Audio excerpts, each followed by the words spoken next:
but bus also late. We are going to office now. আমি আবার বাস থেকে নেমে গেছি, আমার হাজব্যান্ড ওখানে নেমে গেল। আমার হাজব্যান্ড বাড়ি থেকে অফিসের দূরত্ব মাত্র 15 থেকে 20 মিনিটের মধ্যেই ও অফিস পৌঁছে যায়। তো আমি আবার আরেকটা বাস স্টপে নেমেছি। এখন আমার পৌঁছাতে টাইম লাগবে 1 থেকে 1.5 ঘন্টার মতো, মানে অনেকটা টাইম লাগে আমার অফিস ডেস্টিনেশনে পৌঁছাতে। তো এখন আমার এখানে 10 মিনিট ওয়েট করতে হবে, তো তারপর বাস আছে। এ বাবা, এটা আবার কি?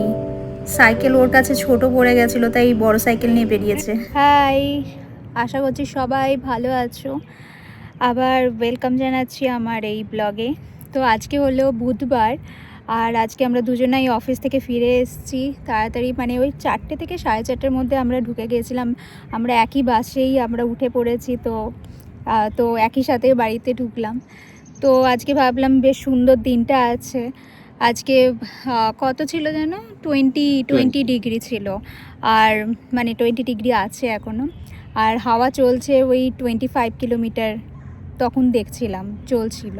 এখন হয়তো একটু কমে গেছে।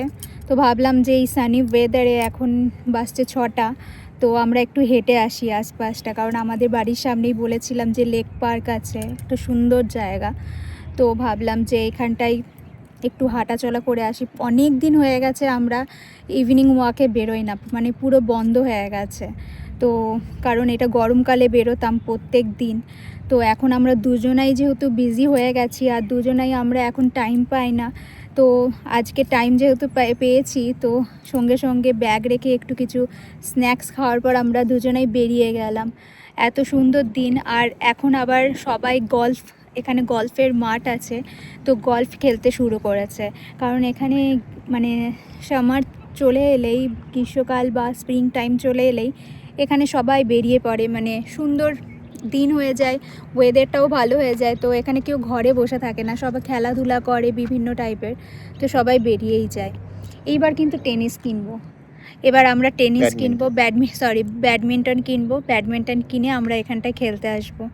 বেশ সুন্দর জায়গা, সুন্দর মাঠ। এখানে মানে ঘাসগুলো সব কাট করা থাকে সুন্দরভাবে, মানে ভালো লাগে। আর সবথেকে বড় ব্যাপার হলো এখানটায় এত ছোট ছোট মশা না পোকা ঘুরে বেড়াচ্ছে মাথার ওপর। যেই গ্রীষ্মকাল পড়েছে এইগুলোর উৎপাত স্টার্ট হয়ে যায়।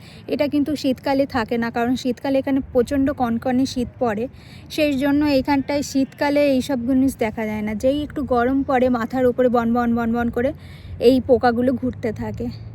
তো আজকে একটু হাঁটাহাঁটির পর আবার বাড়ি যাব, রান্না বান্না করে আবার তো কালকে অফিস। তো আজকের দিনটাই এরকম বেশ ভালো টাইম স্পেন্ড করার জন্য বেরিয়ে এসেছি। চলো তোমাদেরও সাথে নিয়ে ঘুরি। এই পোকাগুলো ঝাঁকে ঝাঁকে, জানি না ক্যামেরাতে কত বন্দি হচ্ছে, কিন্তু এইগুলো মাথার উপর এত ঝাঁকে ঝাঁকে আমাদের মানে চোখে মুখে সব ঢুকে যাচ্ছে। কত পোকা গিজগিজি সব দেখতে পাচ্ছেন।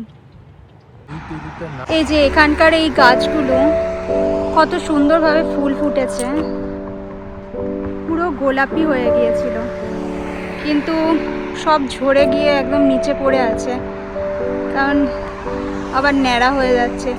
এখানে কিছুদিনের জন্য সব আসে ফুল, আবার সব চলে যায়,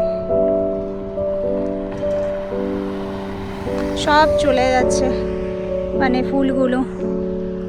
এখানে আবার টিউলিপ ধরেছে, কি সুন্দর। এখানে জায়গায় জায়গায় বাড়ির সামনে সব টিউলিপ ফুল ধরে আছে, সুন্দর লাগে টিউলিপ ফুলগুলো। চলো আমরা এখন বাড়ির সামনে চলেই এসেছি। হাঁটতে হাঁটতে কিছুক্ষণ টাইম স্পেন্ড করলাম আমাদের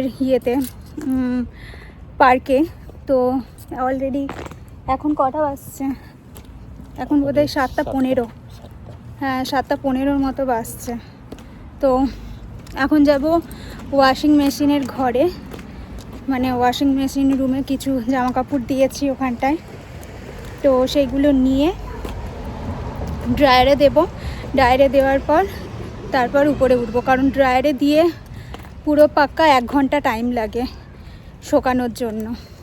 তো ওটা দেওয়ার পর এখন আমরা উপরে উঠে রান্না বান্না করব, কারণ আমরা এই দিনে তাড়াতাড়ি খেয়ে নিই। এখন যদি ঘরে থাকতাম এতক্ষণে মানে 7:30টার সময় আমরা ডিনার করতে বসে যেতাম, কিন্তু যেহেতু আজকে হাঁটতে বেরিয়েছিলাম, আজকে লেট হয়ে গেল, তো সেজন্য এখন ডিনার করা মানে ডিনার করতে আজকে লেট হয়ে যাবে, কারণ তাড়াতাড়ি আমরা ঘুমিয়ে পড়ি। সেই 10:30 নাগাদ, 10:30 থেকে 11টা নাগাদ তো আমরা ঘুমিয়েই পড়ি। তো একদম এখন দেরি হয় না, সব টাইম মাফিক হয়ে গেছে, কারণ আমাকে সকালে উঠতে হয়, সেই জন্য। এই জায়গা মেন ডোরে ঢুকতে গেলে আবার দরজা খুলে আবার ঢুকতে হয়। এটা আমাদের অ্যাপার্টমেন্টের নিচের জায়গাটা। এবার চলে যাব ওয়াশিং মেশিনের রুমে।